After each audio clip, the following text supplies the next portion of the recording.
وَلَقَدْ يَسَّرْنَا الْقُرْآنَ لِلذِّكْرِ فَهَلْ مِن مُّدَّكِرٍ۔ اور ہم نے قرآن کو سمجھنے کے لیے آسان کر دیا، تو کوئی ہے جو سوچے سمجھے۔ صوت القرآن، قرآن کی آواز۔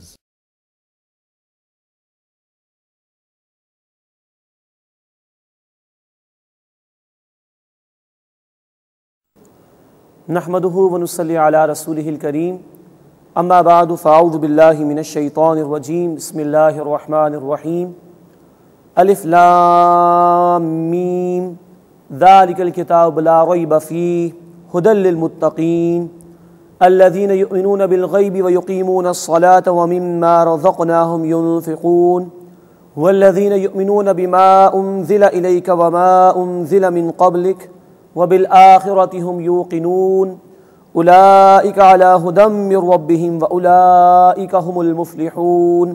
صدق اللہ العظیم۔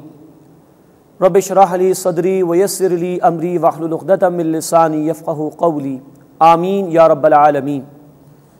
سورۃ البقرہ کا ہم آغاز کر رہے ہیں۔ یہ قرآن حکیم کی طویل ترین سورت ہے اور مدنی سورت ہے۔ اس سے پہلے ہم نے سورۃ الفاتحہ کا مطالعہ کیا جو کہ مکی سورت ہے، اور اب اس کے بعد یہ ایک مدنی سورت شروع ہو رہی ہے۔ یہ ترتیب بھی اللہ کے رسول صلی اللہ علیہ وسلم نے خود متعین فرما دی کہ کس سورت کو کس مقام پر رکھا جائے اور کس آیت کو کس آیت سے پہلے یا اس کے بعد رکھا جائے۔ اس سورہ مبارکہ میں 40 رکوع اور 286 آیات ہیں۔ 40 رکوعوں کی تقسیم کچھ اس طرح ہے کہ 18 رکوع ایک طرف اور 22 رکوع ایک طرف ہے۔ پہلے 18 رکوع میں پھر ایک تقسیم ہے، انشاءاللہ ہم پڑھیں گے۔ پہلے 4 رکوعوں میں قرآن حکیم کی مکی صورتیں جو کہ سورۃ البقرہ سے پہلے نازل ہو چکی، کیونکہ وہ مکی صورتیں ہیں اور یہ مدنی صورت ہے، تو مکی صورتوں کے مضامین کا خلاصہ ہے جو پہلے 4 رکوعوں میں اللہ تعالیٰ نے بیان فرمایا۔ پھر انشاءاللہ ہم 10 رکوع پڑھیں گے سابقہ امت مسلمہ بنی اسرائیل کے حوالے سے، وہ امت جس کو اللہ نے دین کی ذمہ داری عطا فرمائی تھی، جو کہ آج ہم مسلمانوں کے پاس ہے۔ 10 رکوعوں میں پہلے اس کا بیان آئے گا۔ پھر 4 رکوع انشاءاللہ ہم پڑھیں گے جس میں ابراہیم علیہ السلام کا ذکر بھی آئے گا اور قبلے کی تحویل یعنی تبدیلی کے حوالے سے بھی گفتگو آئے گی۔ تو یہ 18 رکوعوں کی تقسیم ہے۔ 4 رکوع مکی صورتوں کے مضامین کا خلاصہ، 10 رکوع بنی اسرائیل کے حوالے سے گفتگو، اور پھر 4 رکوع ابراہیم علیہ السلام کے حوالے سے ذکر اور قبلے کی تحویل یعنی اس کی تبدیلی کے حوالے سے گفتگو۔ پھر آخری 22 رکوع انشاءاللہ ہم پڑھیں گے جس میں رسول اکرم صلی اللہ علیہ وسلم کی امت سے خطاب کیا گیا ہے۔ سورۃ البقرہ اور اس کے بعد سورہ آل عمران آتی ہے۔ یہ دونوں صورتیں جوڑے جوڑے کی حیثیت رکھتی ہیں۔ ہم انشاءاللہ مزید سمجھیں گے کہ قرآن حکیم میں اکثر صورتیں وہ جوڑے جوڑے کی صورت میں آئی ہیں جن میں مشابہت ہوتی ہے، کچھ ایسی باتیں ہوتی ہیں جو دونوں میں مشترک ہوتی ہیں۔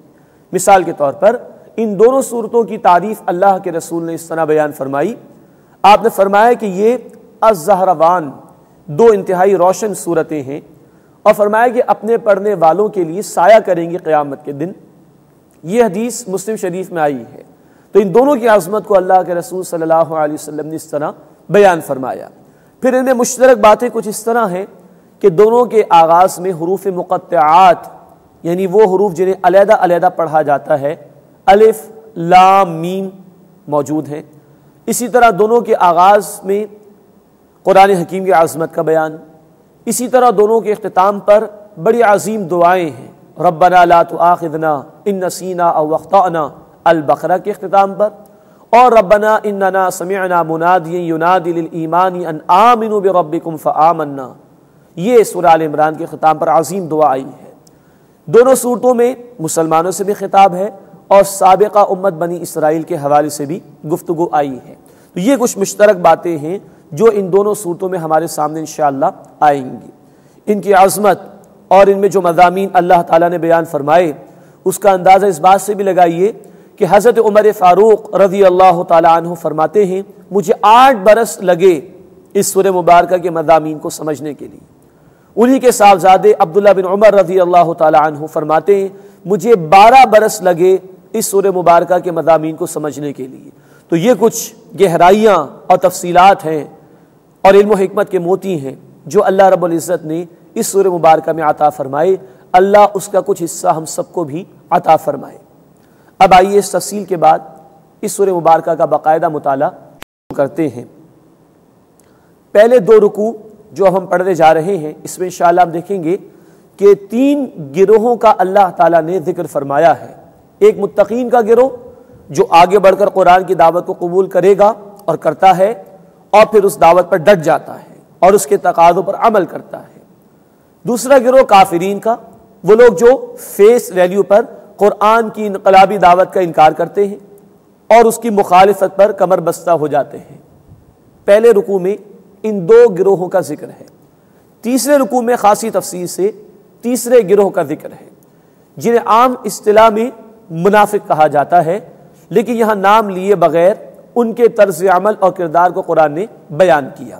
تو ان 3 گروہوں کا ذکر انشاءاللہ پہلے 2 رکوع میں ہمارے سامنے آئے گا۔ پہلے رکوع میں متقین اور کافرین کا بیان ہم پڑھیں گے۔ الف لام میم یہ حروف مقطعات ہیں۔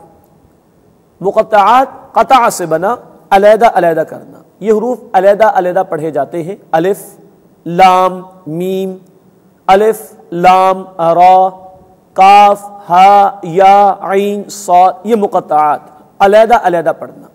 ان کے متعلق چند باتیں سمجھ لیجئے۔ سب سے پہلی بات تو یہ ہے کہ ان کے اصل معنی اللہ کے علم میں ہے۔ نمبر 2، اللہ کے رسول صلی اللہ علیہ وسلم نے ان کے معنی بیان نہیں فرمائے۔ نمبر 3، ہدایت کے حصول کے لیے ان کے معنی کا معلوم ہونا ضروری نہیں، کیونکہ اگر ضروری ہوتا تو اللہ کے حبیب صلی اللہ علیہ وسلم بیان فرما دیتے۔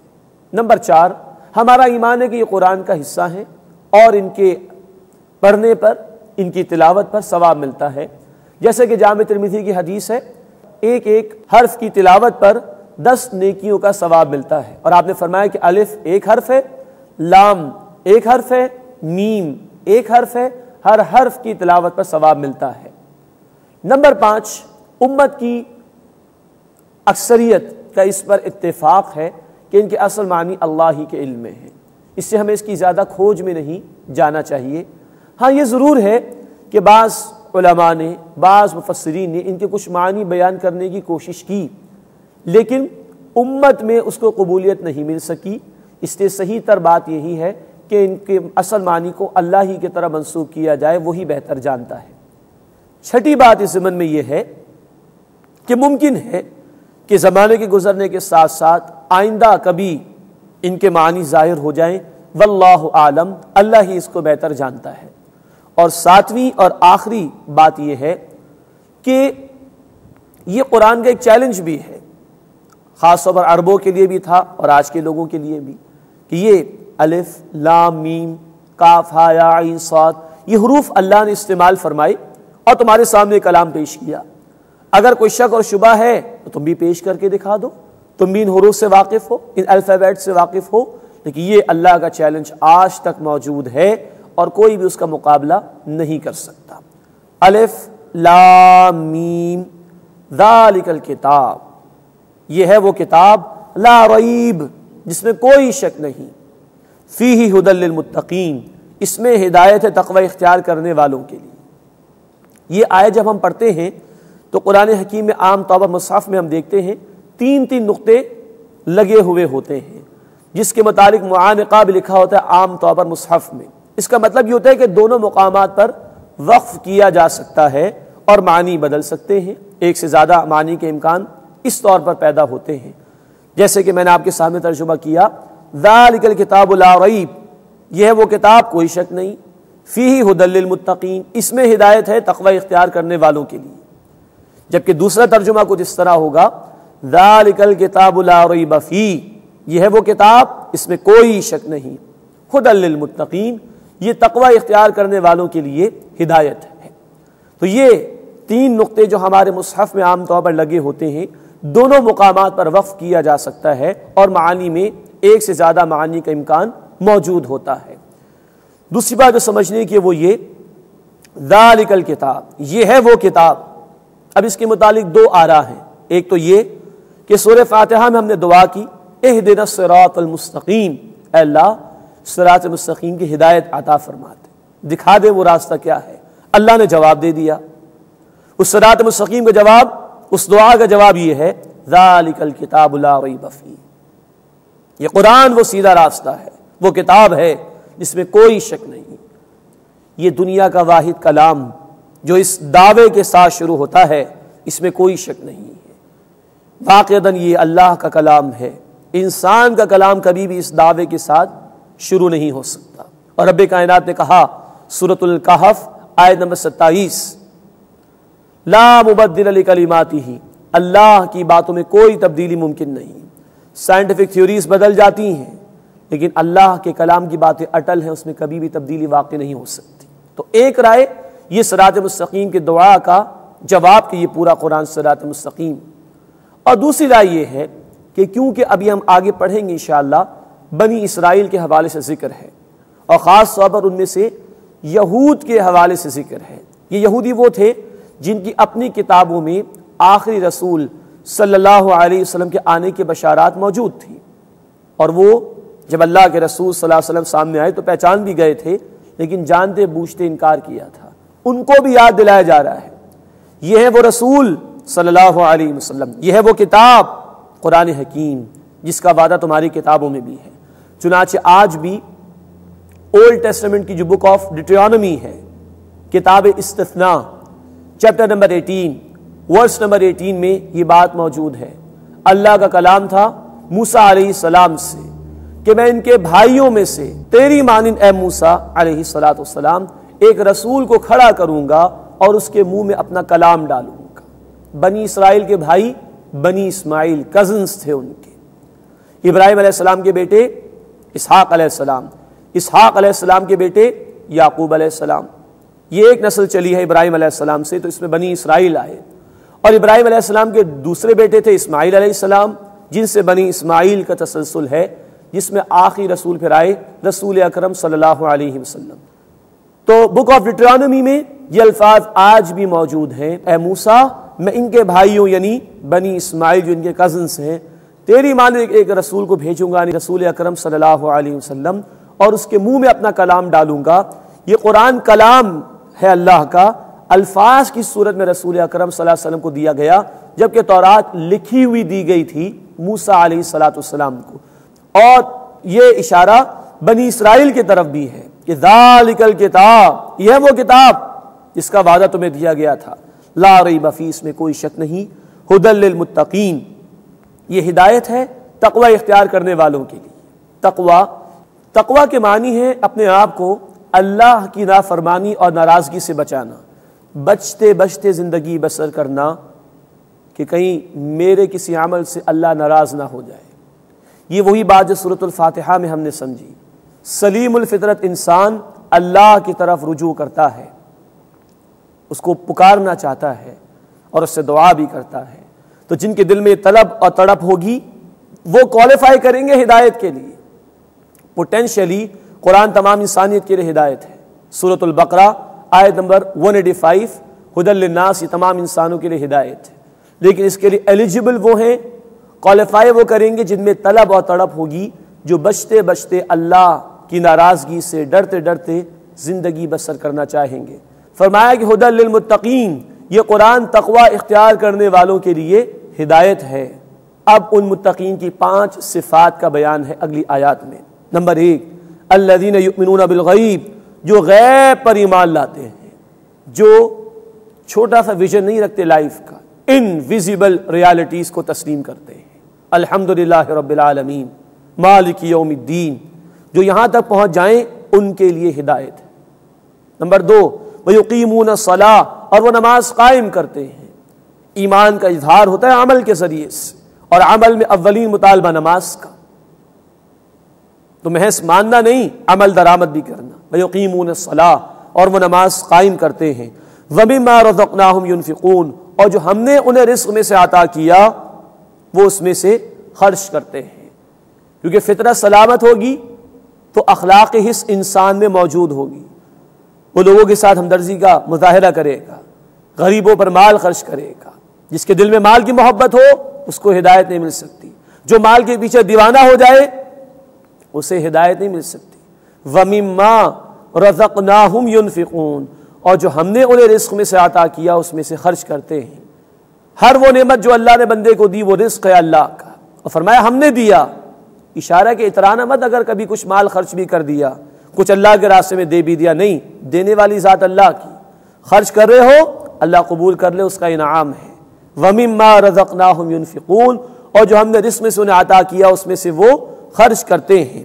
نمبر 4، وَالَّذِينَ يُؤْمِنُونَ بِمَا أُنزِلَ إِلَيْكَ وَمَا أُنزِلَ مِن قَبْلِكَ، اور وہ ایمان رکھتے ہیں اس پر اے نبی صلی اللہ علیہ وسلم جو آپ پر نازل کیا گیا اور اس پر بھی جو آپ سے پہلے نازل کیا گیا۔ جو ہدایت کے طالب ہوں گے، جو متقین ہوں گے، وہ نیرو مائنڈڈ نہیں ہوتے، تنگ نظر نہیں ہوتے، براڈ مائنڈڈ ہوتے ہیں، وسیع النظر ہوتے ہیں۔ ہر دور میں اللہ نے رسولوں کو جو بھی وحی عطا فرمائی ان سب پر ان کا ایمان ہے۔ ہاں، اس کا آخری ایڈیشن اب قرآن ہے، رسول اکرم صلی اللہ علیہ وسلم پر نبوت ختم ہو گئی، لیکن متقین وہ ہر دور میں اپنے رسولوں کو اللہ نے جو وحی عطا فرمائی اس سب پر ان کا ایمان۔ فرمایا کہ یؤمنون بما انزل الیک، وہ ایمان لاتے ہیں اس پر جو ہے نبی صلی اللہ علیہ وسلم آپ پر نازل کیا گیا، وما انزل من قبلک، اور جو آپ سے پہلے نازل کیا گیا۔ اس میں اشارہ ختم نبوت کی طرف بھی ہے، اس لیے کہ اللہ نے کہا جو آپ سے پہلے نازل کیا گیا اس پر ایمان رکھتے ہیں اور جو آپ پر نازل کیا گیا اس پر ایمان رکھتے ہیں۔ اس کا کوئی ذکر نہیں کہ جو آپ کے بعد آئے اس پر ایمان، وہ ہے ہی نہیں، تو اشارہ اس بات کی طرف ہے کہ وحی آپ صلی اللہ علیہ وسلم پر آ کر ختم ہو گئی۔ نمبر 5، وَبِالْآخِرَةِ هُمْ يُوقِنُونَ، اور آخرت پر وہ یقین رکھتے ہیں۔ پہلے ایمان کا ذکر آیا یؤمنون بالغیب، پھر ایمان کا ذکر آیا یؤمنون بما انزل الیک، لیکن اب یقین کا ذکر ہے، وَبِالْآخِرَةِ هُمْ يُوقِنُونَ، اس لیے کہ آخرت کا عقیدہ وہ ہے جو سب سے زیادہ انسان کے عمل پر اثر انداز ہوتا ہے۔ جتنا آخرت کا عقیدہ پختہ ہوگا اتنا انسان کا عمل درست ہوگا، اور جتنا اس میں کمزوری آ جائے گی اتنا وہ بے عملی کا شکار ہوگا۔ آج امت کی عظیم اکثریت کی بے عملی بتا رہی ہے کہ یہ آخرت کا عقیدہ کمزور پڑ گیا۔ اللہ ہمیں یقین عطا فرمائے آخرت کا۔ وَبِالْآخِرَةِ هُمْ يُوقِنُونَ، اور آخرت پر وہ یقین رکھتے ہیں۔ یہ متقین کی 5 صفات کا بیان، پہلے گروہ کا بیان جس کو قرآن سے فائدہ ملے گا، جو کوالیفائی کرے گا قرآن سے ہدایت کے حاصل ہونے کے لیے، غیب پر ایمان، نماز کا قیام، رزق میں سے خرچ کرنا، ہر وحی جو اللہ نے نازل فرمائی اس پر ایمان، اور آخرت پر یقین رکھنا۔ ان کا نتیجہ بیان ہو رہا ہے، اولئک علی ھدی من ربہم، یہ وہ لوگ ہیں جو اپنے رب کی طرف سے ہدایت پر ہیں، وَأُولَئِكَ هُمُ الْمُفْلِحُونَ، اور یہی وہ لوگ ہیں جو فلاح پانے والے ہیں۔ اللہ تعالی ہمیں ان لوگوں میں شامل فرمائے۔ یہ پہلا گروہ متقین کا، قرآن کی دعوت جو قبول کرے گا۔ قرآن کی دعوت انقلابی دعوت ہے، جو فرد کو بھی بدلتا ہے، معاشرے کو بھی بدلنا چاہتا ہے۔ جب بھی کسی معاشرے میں کوئی انقلابی تحریک کھڑی ہوگی قرآن کی دعوت پر واقعتاً، تو ایک تو یہ گروہ سامنے آئے گا۔ ابو بکر صدیق ان میں ہے رضی اللہ تعالی عنہ، اور دیگر صحابہ بھی ان میں شامل تھے رضی اللہ تعالی عنہ مجمعین۔ اب دوسرے گروہ کا بیان آ رہا ہے، یہ وہ گروہ جو فیس ویلیو پر قرآن کی دعوت کا انکار کرنے والا گروہ ہے۔ جب بھی کسی معاشرے میں قرآن کی بنیاد پر انقلابی تحریک برپا ہوگی، یہ گروہ صف اول میں ہوگا اس کی مخالفت کے لیے۔ کیوں؟ قرآن کی دعوت انقلابی دعوت جو باطل نظام کے خلاف ہے، اور جن لوگوں کے مفادات باطل نظام کے ساتھ وابستہ ہوں وہ کبھی اس طرح کی انقلابی دعوت کو چلنے کے لیے اجازت نہیں دیتے۔ اب 2 آیات میں اس دوسرے گروہ کا بیان آ رہا ہے۔ فرمایا ان الذین کفروا، بے شک وہ لوگ جنہوں نے کفر کیا، سواء علیہم، ان کے حق میں برابر ہے، اانذرتہم ام لم تنذرہم لا یؤمنون، اے نبی صلی اللہ علیہ وسلم خواہ آپ انہیں خبردار کریں یا نہ کریں وہ ایمان نہیں لائیں گے۔ ختم اللہ علی قلوبہم، اللہ نے ان کے دلوں پر مہر لگا دی، وعلی سمعہم، اور ان کی سماعت پر مہر لگا دی، وعلی ابصارہم غشاوہ، اور ان کی آنکھوں پر پردہ ہے، ولہم عذاب عظیم، اور ان کے لیے عظیم عذاب ہے۔ یہ دو آیات میں دوسرے گروہ کا بیان۔ ابو جہل اینڈ کمپنی، یہ وہ لوگ جنہوں نے فیس ویلیو پر قرآن کی دعوت کا انکار کیا، جانتے بوجھتے ان کے دلوں نے تسلیم کیا، لیکن اس کے باوجود انہوں نے انکار کیا قرآن کی دعوت کا۔ کیوں؟ اسی کہ قرآن کی دعوت ان کے بتوں کے خلاف بھی تھی، ان کے باطل نظام کے خلاف بھی تھی، ان کے ظلم اور جبر کے خلاف بھی تھی، اور یہ ایسی دعوت کو قبول کرنے کو تیار نہیں تھے۔ فرمایا کہ اے نبی ان کے حق میں برابر ہے، آپ انہیں خبردار کریں یا نہ کریں یہ ایمان نہیں لائیں گے۔ فرمایا ان کے حق میں برابر ہے۔ اللہ کے رسول صلی اللہ علیہ وسلم نے پھر بھی دعوت کا کام جاری رکھا، شاید کہ پلٹ آئیں تو آپ صلی اللہ علیہ وسلم کا اجر و ثواب اپنی جگہ پر ہے۔ ہر داعی حق کو محنت کرتے رہنا چاہیے، اس کا اجر اللہ کیا محفوظ۔ ہاں کسی سے اللہ نے صلاحیت ہی واپس لے لی قبول حق کی تو وہ اللہ کا اس کے لیے فیصلہ ہوگا، اس کو تو توفیق نہیں ملے گی، لیکن ہمیں اپنی دعوت کا کام، دین کی دعوت کا کام جاری رکھنا چاہیے۔ فرمایا ختم اللہ علی قلوبہم، اللہ نے ان کے دلوں پر مہر لگا دی، وعلی سمعہم، اور ان کی سماعت پر اللہ نے مہر لگا دی۔ اس آیت کو سمجھنا بہت ضروری ہے۔ لوگ کہتے ہیں جی اللہ نے مہر لگا دی تو ہمارا کیا قصور ہے؟ بات اس طرح نہیں ہے۔ اللہ کا ایک قانون ہدایت ہے جو کئی مقامات پر اللہ نے بیان فرمایا، اس کو پیش نظر رکھنا چاہیے۔ اللہ نے فرمایا سورہ الشمس آیت نمبر 8 میں، فَأَلْهَمَهَا فُجُورَهَا وَتَقْوَاهَا، ہمیں انسان کو نیکی کی صلاحیت بھی دی اور بدی کی بھی۔ پھر قرآن نے کہا سورہ الدہر آیت نمبر 3 میں، إِنَّا هَدَيْنَاهُ السَّبِيلَ إِمَّا شَاكِرًا وَإِمَّا كَفُورًا، ہم نے راستہ دکھا دیا انسان کو، چاہے شکر گزار بنے چاہے ناشکرہ بنے۔ پھر قرآن نے کہا سورہ الشورى یہدی الیہ من ینیب، اللہ اسے ہدایت دیتا ہے جو اللہ کی طرف رجوع کرتا ہے۔ پھر اللہ نے فرمایا سورہ الصف آیت نمبر 5، فلما زاغوا ازاغ اللہ قلوبہم، جب انہوں نے خود ٹیڑھ اختیار کی تو اللہ نے بھی ان کے دلوں کو ٹیڑھا فرما دیا۔ یہ چند آیات ہیں اللہ کے قانون ہدایت کو واضح کرنے کے لیے، جس کا حاصل یہ ہے کہ بندہ جس طرف جانا چاہتا ہے وہی راستہ اس کے لیے آسان کر دیا جاتا ہے۔ وہ نیکی کی طرف جانا چاہے گا توفیق اللہ کی طرف سے ملے گی، بدی کرنا چاہے گا تو اجازت اللہ ہی کی طرف سے ملے گی۔ ہاں نیکی میں توفیق بھی اللہ کی ہوتی ہے اور اس میں اللہ کی رضا بھی شامل ہوتی ہے، بدی میں اجازت ہوتی ہے اللہ کی رضا اس میں شامل نہیں ہوتی۔ تو اللہ نے مہر اس وقت لگائی جب انہوں نے خود جانتے بوجھتے انکار کا ہی فیصلہ کر لیا تو اللہ نے حق قبول کرنے کی صلاحیت ہی واپس لے لی۔ فرمایا ختم اللہ علی قلوبہم، اللہ نے ان کے دلوں پر مہر لگا دی، وعلی سمعہم، اور ان کی سماعت پر مہر لگا دی، وعلی ابصارہم غشاوہ، اور ان کی آنکھوں پر پردہ ہے، ولہم عذاب عظیم، اور ان کے لیے دردناک عذاب ہے۔ یہ دوسرے گروہ کا بیان مکمل ہوا 2 آیات میں۔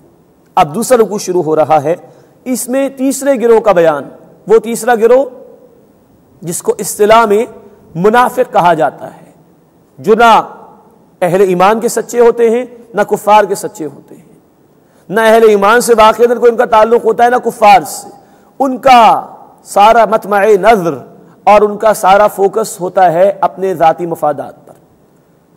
لیکن یہاں قرآن نے لفظ نفاق یا منافق استعمال نہیں کیا۔ اس کی وجہ یہ کہ سورۃ البقرہ مدنی دور کے بالکل آغاز میں نازل ہوئی اور ابھی نفاق کا پودا پروان چڑھنا تھا آگے جا کر، لیکن قرآن نے وعدے کر دیا اس کردار کو جو بین بین رہنے والا کردار ہے، نہ ادھر ہوتا ہے نہ ادھر ہوتا ہے۔ اس کے ذاتی مفادات ہوتے ہیں جو اس گروہ کو عزیز ہوتے ہیں، نہ وہ اہل ایمان کے ساتھ ہوتے ہیں نہ کفار کے ساتھ، لیکن قرآن نے کردار واضح کر دیے تاکہ جو سنبھلنا چاہے وہ سنبھل جائے۔ تو اب اس دوسرے رکوع میں ہم دیکھیں گے انشاءاللہ کہ منافقانہ طرز عمل کو بیان کیا گیا۔ قرآن کی اصطلاح میں یہ وہ کردار ہے کہ جو اول ایمان قبول کرتا ہے فیس ویلیو پر، لیکن پھر کردار کی کمزوری وہ آڑے آ جاتی ہے، یہ کردار کے پکے نہیں ہوتے، اور پھر جب دین کے تقاضے آنا شروع ہوتے، خاص طور پر وہ تقاضے جس میں جان و مال لگانے کے مطالبات آ رہے ہوں، تو یہ گروہ پیچھے ہٹنا شروع ہو جاتا ہے۔ اس کو اپنی جان عزیز ہوتی، اس کو اپنا مال عزیز ہوتا ہے، اس کو دنیا کے مفادات زیادہ عزیز ہو جاتے ہیں، تو یہ دین کے راستے سے پیچھے ہٹنا شروع کرتا ہے۔ یہی منافقین کا طرز عمل بھی تھا، اور یہی بنی اسرائیل میں سے ان یہودیوں کا طرز عمل تھا جو مدینے میں آباد تھے، کہ انہوں نے جب اللہ کے رسول صلی اللہ علیہ وسلم کی دعوت سنی تو حق تو جانا ان کے دلوں نے، لیکن انہوں نے کہا کہ اگر یہ قبول کر لیں تو دنیا کے مفادات ہمارے ہاتھ سے چلے جائیں گے، تو انہوں نے بھی قبول کرنے سے انکار کیا۔ اس پس منظر میں آئیے اب دوسرے رکوع کا مطالعہ شروع کرتے ہیں۔ وَمِنَ النَّاسِ مَن يَقُولُ، اور لوگوں میں سے کوئی ہیں جو کہتے ہیں آمنا باللہ، ہم ایمان لائے اللہ پر، وبالیوم الآخر، اور آخرت کے دن پر، وما ہم بمؤمنین، اور وہ ایمان لانے والے نہیں ہیں۔ غور طلب بات ہے، وہ کہہ رہے ہیں ہم اللہ پر ایمان لائے، ہم آخرت پر ایمان لائے، لیکن قرآن کہہ رہا ہے وہ ایمان لانے والے نہیں۔ یہودیوں کی بھی نفی جو رسول اکرم صلی اللہ علیہ وسلم کی رسالت کا انکار کرتے تھے، منافقین کی بھی نفی جو رسول اکرم صلی اللہ علیہ وسلم کو ماننے کا دعویٰ کرتے تھے لیکن آپ صلی اللہ علیہ وسلم کی اطاعت سے فرار اختیار کرتے تھے۔ وما ہم بمؤمنین، اور وہ ایمان لانے والے نہیں ہیں۔ یخادعون اللہ والذین آمنوا، وہ دھوکہ دینے کی کوشش کرتے ہیں اللہ کو اور انہیں جو ایمان لائے۔ یہ منافقین ایمان کا جھوٹا دعویٰ بھی کرتے تھے لیکن عمل سے فرار اختیار کرتے تھے اور اپنی دانش میں سمجھتے تھے بہت اچھے جا رہے ہیں۔ وما یخدعون الا انفسهم وما یشعرون، حالانکہ وہ دھوکہ نہیں دیتے مگر اپنے آپ کو، مگر وہ اس کا شعور نہیں رکھتے۔ یہ ایمان قبول کرنے کے بعد عمل سے فرار اختیار کر رہے ہیں، جان مال لگانے کے تقاضے آ رہے ہیں، فرار اختیار کر رہے ہیں، تو ایمان کا سودا کر رہے ہیں دنیا کے معمولی سے نفع کے لیے، اس سے بڑا کوئی خسارہ نہیں۔ دھوکے میں یہ خود پڑ چکے ہیں لیکن انہیں اس کا شعور تک نہیں ہے۔ فی قلوبہم مرض، ان کے دلوں میں ایک بیماری ہے، فزادہم اللہ مرضا، تو اللہ نے انہیں بڑھا دیا بیماری میں اور زیادہ۔ یہ بیماری نفاق کی بیماری، جس کو ہم کہیں گے کردار کی کمزوری۔ دین واضح ہے، مطالبات آ رہے ہیں بالکل واضح ہیں، لیکن دنیا آڑے آ رہی ہے، تو اس بیماری میں اور اللہ نے ان کو بڑھا دیا، کیونکہ جو بندہ جس رخ پر چلنا چاہتا ہے وہی رخ اللہ کی طرف سے اس کے لیے آسان کر دیا جاتا ہے۔ وَلَهُمْ عَذَابٌ عَلِيمٌ بِمَا كَانُوا يَكْذِبُونَ، اور ان کے لیے دردناک عذاب ہے کیونکہ وہ جھوٹ بولتے ہیں، ان کے جھوٹے ایمان کے دعووں کی وجہ سے ان کے لیے دردناک عذاب تیار کیا گیا۔ وَإِذَا قِيلَ لَهُمْ، اور جب انہیں کہا جاتا ہے لَا تُفْسِدُوا فِي الْأَرْضِ، زمین میں فساد نہ پھیلاؤ، قالوا، وہ پلٹ کر جواب دیتے ہیں إِنَّمَا نَحْنُ مُصْلِحُونَ، ہم تو اصلاح کرنے والے ہیں صرف۔ یہ ہے ڈھٹائی کا مظاہرہ۔ اللہ کے رسول صلی اللہ علیہ وسلم کی دعوت تھی اسلام کے نفاذ کے لیے، دین کے غلبے کے لیے، لوگوں کو ظلم سے نجات دلانے کے لیے، یہ اس سے فرار اختیار کر رہے ہیں، بلکہ اب آستین کے سانپ بن کر روڑے اٹکا رہے، رکاوٹ پیدا کر رہے ہیں، اور اس پر چوری اور سینہ زوری ہے کہ ہم تو اصلاح کرنے والے ہیں۔ یہ ان کے ڈھٹائی کا مظاہرہ۔ آج بھی جو لوگ قرآن کی بات کرتے ہیں، دین کے غلبے کی جد و جہد کی بات کرتے ہیں، ان کو طرح طرح کی باتیں سنائی جاتی ہیں، فینیٹکس، دیوانہ کہا جاتا ہے، اور وہ لوگ جو باطل نظام کے ساتھ تعلقات استوار رکھتے ہیں وہ اپنی دانش میں سمجھتے ہیں کہ وہ اصلاح کا عمل کر رہے ہیں۔ گفتگو 1400 برس پہلے ہوئی، تصویر کشی آج کے ماحول کی قرآن کر رہا ہے۔ اللہ، اب اللہ کا تبصرہ، آگاہ ہو جاؤ، انہم هم المفسدون، یہی لوگ فساد مچانے والے۔ سب سے بڑا فساد یہ ہے کہ اللہ کے دین کے راستے میں رکاوٹ پیدا کر دی جائے۔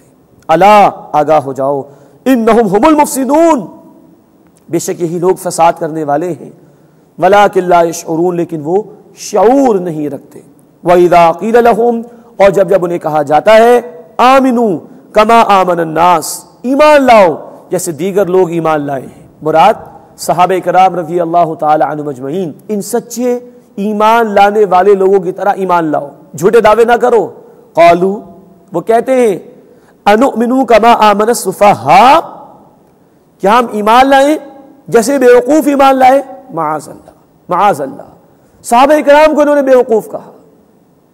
انؤمن کما آمن السفہاء، کیا ہم ان بیوقوفی کی طرح ایمان لائے؟ معاذ اللہ ثم معاذ اللہ، انہوں نے صحابہ کرام کو بیوقوف کہا۔ اس کو بھی سمجھنے کی ضرورت ہے۔ صحابہ کون تھے رضی اللہ تعالی عنہم اجمعین؟ اللہ کے رسول صلی اللہ علیہ وسلم کی تربیت یافتہ، جنہوں نے اللہ کے دین کی خاطر سب کچھ لٹا دیا، اپنی جان و مال کی فکر نہیں کی، اپنی دنیا کی فکر نہیں کی، سب کچھ قربان کرنے کے لیے تیار۔ لیکن جو دنیا پرست آدمی ہوتا ہے، منافق آدمی ہوتا ہے، جب وہ ایسے لوگوں کو دیکھتا تو کہتا ہے یہ دیوانے ہو گئے ہیں۔ تو یہ وہ ذکر قرآن کر رہا ہے۔ قالوا، تو وہ کہتے ہیں، انؤمن کما آمن السفہاء، کیا ہم ایمان لائیں جیسے یہ بیوقوف ایمان لائے؟ معاذ اللہ، الا، آگاہ ہو جاؤ، انہم هم السفہاء، یہی بیوقوف ہیں، ولکن لا یعلمون، لیکن وہ جانتے نہیں۔ اس سے بڑی بیوقوفی کیا ہوگی کہ ایمان کا سودا کر رہے ہیں دنیا کے چند ٹکوں کے عوض اور اپنی آخرت کو برباد کر رہے ہیں۔ وَإِذَا لَقُوا الَّذِينَ آمَنُوا، اور جب وہ ایمان لانے والوں سے ملتے ہیں، قَالُوا آمَنَّا، کہتے ہیں ہم ایمان لے آئے۔ وَإِذَا خَلَوْا إِلَىٰ شَيَاطِينِهِمْ، اور جب وہ اپنے شیاطین کے پاس اکیلے ہوتے ہیں، مراد اپنے سرداروں کے پاس، اپنے بڑوں کے پاس، قالوا، تو کہتے ہیں، اِنَّا مَعَكُمْ، ہم تو تمہارے ساتھ ہیں، اِنَّمَا نَحْنُ مُسْتَهْزِئُونَ، بے شک ہم تو مذاق کرتے ہیں۔ یہ ان کا دو رخا پن یہاں بیان ہو رہا ہے کہ مسلمانوں کے پاس جاتے تو ان کو اطمینان دلاتا ہم ایمان والے ہیں، اور اپنے سرداروں کے پاس ہوتے ہیں، منافقین کے سرداروں کے پاس منافقین، اور یہود کے سردار اور علماء کے پاس یہودین، ہم تو تمہارے ساتھ ہیں۔ یہ دو رخا پن ہے، اسی کا نام منافقت ہے، یہ اللہ کے ہاں قابل قبول نہیں۔ آگے اللہ نے تبصرہ فرمایا، اللہ یستہزئ بہم، اللہ ان کے استہزاء کا جواب دیتا ہے، وَیَمُدُّهُمْ فِی طُغْیَانِہِمْ یَعْمَہُونَ، اور اللہ انہیں ان کی سرکشی میں ڈھیل دیتا ہے، وہ اندھے ہو رہے ہیں، ان کو سمجھ نہیں آ رہا کہ ہم کہاں جا رہے ہیں۔ اللہ نے مہلت دی ہے، یہ سمجھ رہے کہ بہت اچھے جا رہے ہیں، حالانکہ ان کی گمراہی کا فیصلہ ان کے ان اعمال کی وجہ سے ہو چکا، لیکن انہیں شعور تک نہیں۔ اولئک الذین اشتروا الضلالۃ بالہدیٰ، یہ وہ لوگ ہیں جنہوں نے ہدایت کے بدلے گمراہی مول لی، فما ربحت تجارتہم وما کانوا مہتدین، تو ان کی تجارت نے کوئی فائدہ نہ دیا اور نہ وہ ہدایت پانے والے تھے۔ ان کی تجارت کوئی کام نہیں آئے گی، دنیا کو عزیز رکھ رہے ہیں، سب سے بڑے گھاٹے کا سودا کر رہے ہیں، اپنی آخرت کو برباد کر رہے ہیں۔ اس کے بعد اللہ تعالیٰ نے دو مثالیں بیان فرمائیں، ایک مثال دوسرے گروہ کے لیے، کھلے کفار کے لیے، اور ایک مثال بین بین کی کیفیت اختیار کرنے والے یعنی منافقانہ طرز عمل اختیار کرنے والے لوگوں کے لیے۔ دوسرے گروہ کی تمثیل بیان ہو رہی ہے، مثلہم کمثل الذی استوقد نارا، ان کی مثال ایسی ہے جیسے کہ ایک شخص جس نے آگ روشن کی، مراد ہے رسول اکرم صلی اللہ علیہ وسلم، قرآن کا نور عام کیا، اس معاشرے کو روشن کر رہے تھے آپ صلی اللہ علیہ وسلم۔ فلما اضاءت ما حولہ، پھر جب اس آگ نے، اس روشنی نے ارد گرد کے ماحول کو روشن کر دیا، ذهب اللہ بنورہم وترکہم فی ظلمات لا یبصرون، تو اللہ نے ان سے ان کی روشنی سلب کر لی اور انہیں اندھیروں میں چھوڑ دیا، وہ دیکھتے نہیں ہیں۔ یہ بہت ہی بری اور بدترین سزا ہے جو اللہ کسی قوم یا کسی گروہ یا کسی فرد کو دے۔ ماحول روشن ہے، لیکن روشنی کو دیکھنے کے لیے آنکھوں میں بھی روشنی موجود ہونا ضروری ہوتا ہے، اور ماحول میں بھی روشنی کا موجود ہونا ضروری ہوتا ہے۔ قرآن کی روشنی تو عام تھی، لیکن ان کے دل تاریک ہو چکے تھے، وہ دل کے اندھے ہو چکے تھے، تو وہ صلاحیت ختم ہو چکی تھی، اس لیے اس روشنی سے ان کو فائدہ نہیں ملا۔ جو خود اس صلاحیت کو کھو دے، ہر دھرمی کی روش اختیار کر کے، انکار کی روش اختیار کر کے، اس کو ہدایت سے فائدہ نہیں ملتا۔ صم بکم عمی فہم لا یرجعون، وہ بہرے ہیں، گونگے ہیں اور اندھے ہیں، بس وہ واپس نہیں لوٹیں گے۔ اللہ اس برے انجام سے ہماری حفاظت فرمائے۔ اب تیسرے گروہ کے لیے ایک تمثیل بیان ہو رہی ہے۔ یہ وہ تیسرا گروہ جس کا ذکر دوسرے رکوع میں چل رہا ہے، درمیان میں رہنے والے گروہ کے لوگ، بین بین کے روش اختیار کرنے والے لوگ، جو کردار کے پختہ اور پکے نہ ہوں، صاحب کردار نہ ہوں، ان کے لیے ایک تمثیل۔ او کصیب من السماء فیہ ظلمات ورعد وبرق، یا جیسے آسمان سے بارش وہ برسے، اس میں اندھیرے ہوں اور گرج اور بجلی بھی۔ یجعلون اصابعهم فی آذانہم من الصواعق حذر الموت، وہ اپنے کانوں میں انگلیاں ٹھوس لیتے ہیں کڑک کی وجہ سے، موت کے ڈر سے۔ واللہ محیط بالکافرین، اور اللہ کفر کرنے والوں کا احاطہ کیے ہوئے ہے۔ اب یہ ذکر اصل میں ہو رہا ہے بین بین کی کیفیت اختیار کرنے والوں کا۔ فرمایا کہ بارش برس رہی ہے، اس میں بجلی بھی ہے، کڑک بھی ہے، گرج بھی ہے۔ مراد ہے کہ قرآن کی بارش برس رہی اور اللہ کے احکامات آ رہے ہیں، ان میں وہ احکامات بھی ہیں کہ جو نسبتاً آسان ہیں، اور وہ احکامات بھی ہیں جن میں جان اور مال لگانے کے تقاضے دین کے لیے۔ تو یہ تقاضے ان منافقانہ رویہ اختیار کرنے والے لوگوں پر بڑے بھاری ہیں، تو وہ محسوس کرتے ہیں کہ اگر ہم نے دین کی خاطر محنت کی تو ہماری جان چلی جائے گی۔ تو ان مطالبات کے آنے کے نتیجے میں انہیں اپنی موت دکھائی دیتی ہے اور وہ فرار اختیار کرنا چاہتے ہیں۔ فرمایا کہ واللہ محیط بالکافرین، اور اللہ کفر کرنے والوں کا احاطہ کیے ہوئے ہے۔ یکاد البرق یخطف ابصارہم، قریب ہے کہ بجلی ان کی نگاہیں اچک لے، ابھی ان کی موت آ جائے۔ کلما اضاء لہم مشوا فیہ، جب جب اللہ ان پر روشنی فرما دیتا ہے وہ چل پڑتے ہیں اس میں۔ وَإِذَا أَظْلَمَ عَلَيْهِمْ قَامُوا، اور جب اللہ ان پر اندھیرا طاری فرما دیتا ہے وہ کھڑے ہو جاتے ہیں۔ مراد ہے جہاں آسان بات دکھائی دی فوراً آگے بڑھ کر عمل کیا، جہاں ذرا مشکلات آئیں جن کے راستے میں کھڑے ہو کر ٹھٹک کر رہ گئے۔ یہ ہے کردار کی کمزوری والا طرز عمل جسے قرآن دیگر صورتوں میں نفاق کہتا ہے۔ فرمایا وَلَوْ شَاءَ اللَّهُ لَذَهَبَ بِسَمْعِهِمْ وَأَبْصَارِهِمْ، اور اگر اللہ چاہتا تو ان سے ان کی سماعت اور ان کی بصارت چھین لیتا، ان کی آنکھیں چھین لیتا۔